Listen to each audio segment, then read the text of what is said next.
Happy Valentine's Day. This is look number 2 for Valentine's Day this year. In my other video with the smoky eye and the red lip, I promised that there'd be one that's a little more daytime and a little more girly.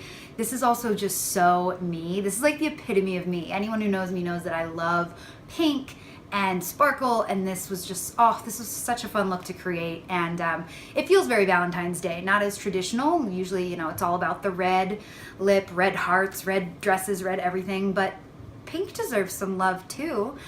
So this look is all about the pink, even kind of getting into shades of purple and blending it all together. Really, really fun. This lip color I'm wearing is one of the new Tartiste lip paints in the color Adorbs. So gorgeous. These are a little bit difficult to apply, but once you get them on, they're so beautiful. So I will be buying more of these.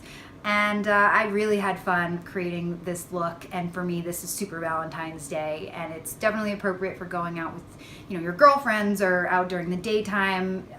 So I like that about Valentine's Day now. It doesn't have to be about a man or a date. It can be about being with other people that you love and kind of celebrating it in a modern, fun way. So that's what this look is all about.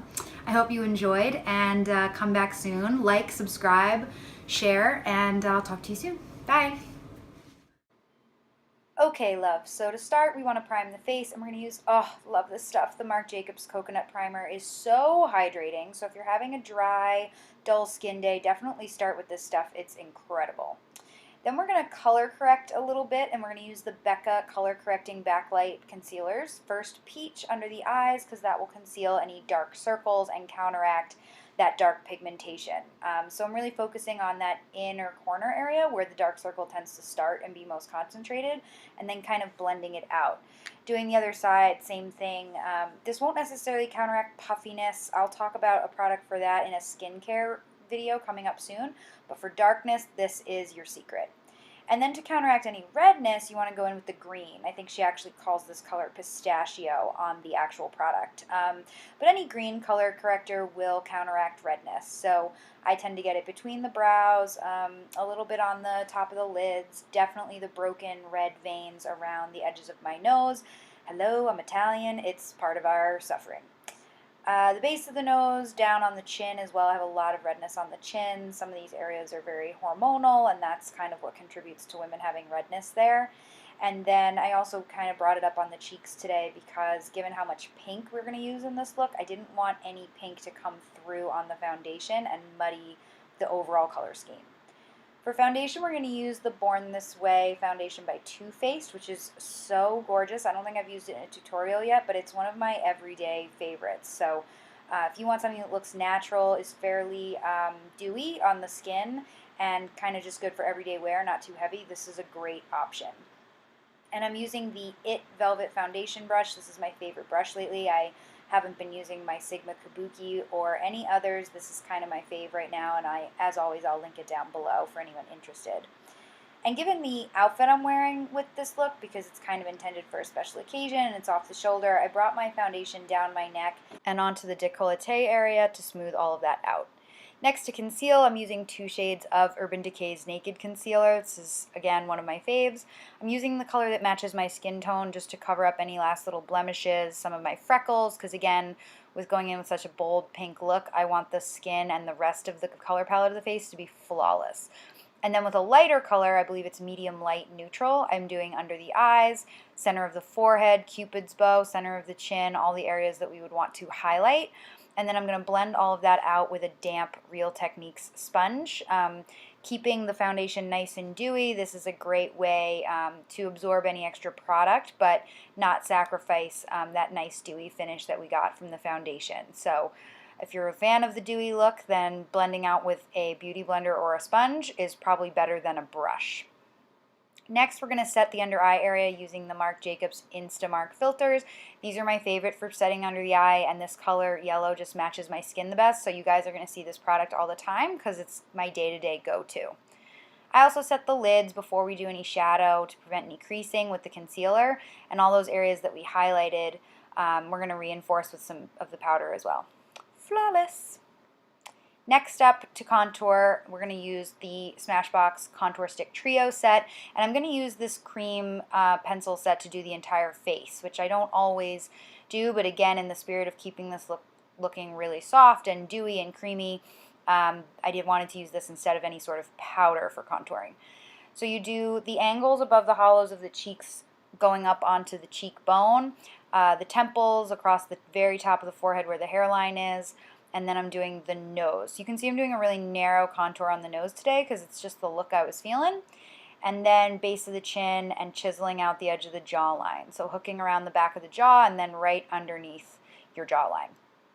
So this is a stippling brush. It's from Morphe. A stippling brush is really an interesting mix in terms of the bristles. So you'll find that some are longer and some are shorter, so it looks a little bit uneven, and it's very, very lightweight. And you don't want to press hard when you're using this brush. You want to keep just the tips of the hairs brushing against your skin, and you want to do circular motions, circular motions, circular motions, and have a lot of patience and just little by little blend it out. Taking the time to do this properly will make it look really airbrushed and also prevent anything from looking streaky or blotchy. But it does take a little bit of patience because, like I said, a stippling brush is not super dense, and it's not meant to be. It's meant to feel more airy so that it spreads everything out evenly and really gives that airbrushed finish. So I'm going around the temples and the sides of the forehead. These are the areas I want to recede back, and I leave the center of the forehead nice and highlighted and don't draw any of that dark color into the center so that it comes forward. Under the jawline is really important. Don't neglect this area. Bring it down just to the top of the neck so that there's no harsh line. This in photos will do wonders for chiseling out the sides of your face. And then for the nose, using a pointed, I think this is a pointed contour brush, but I always link it down below. It has kind of a tapered tip and it has dense bristles, and this is great for the nose because you can get pretty precise with it. And going down the sides from the bridge all the way to the tip, and then I have some emphasized contour around the base of my nose because it kind of makes a little ball shape and I want it to feel more pointed and refined. And then with the highlight stick from that trio, I'm going to go down the center of the nose and just reinforce the brighter area, that thin little bright strip. This is what will make the nose look especially narrow. And then with the contour color again, I'm just drawing a little line across the tip. You can kind of see the shape it's going to make there. And then blend that out so it's not harsh, and that'll give that nice turned up look on the tip of the nose. And then to make everything look especially blended, we're going back in with our Real Techniques damp sponge that we used for our concealer and just blend, blend, blend. Make sure everything is nice and combined.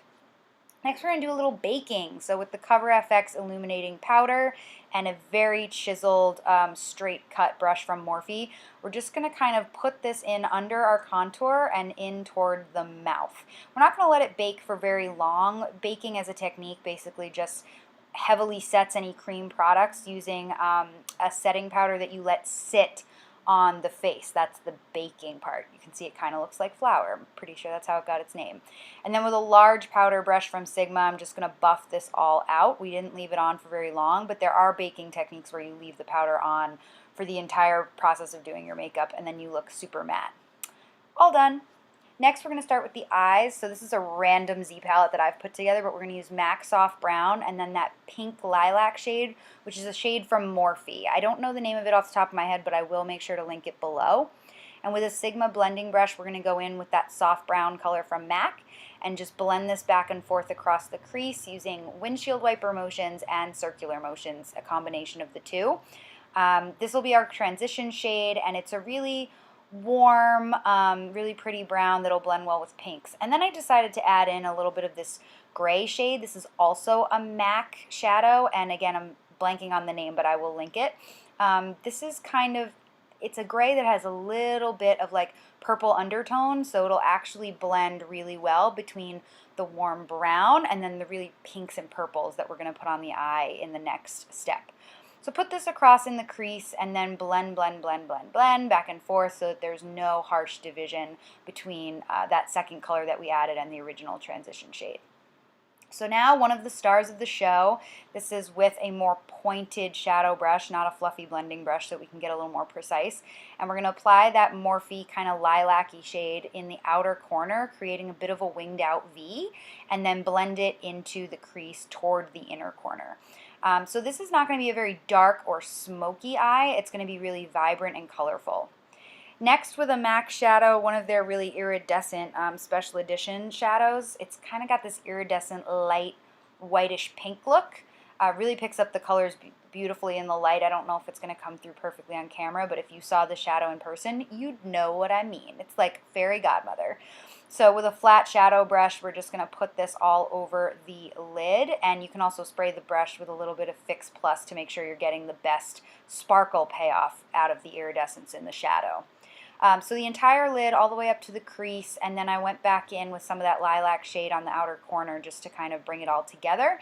And then again, with our blending brush, go back in and combine everything together. Next, a Sigma loose powder in a, I think the color is called Ambrosia, but it's a pink sparkle.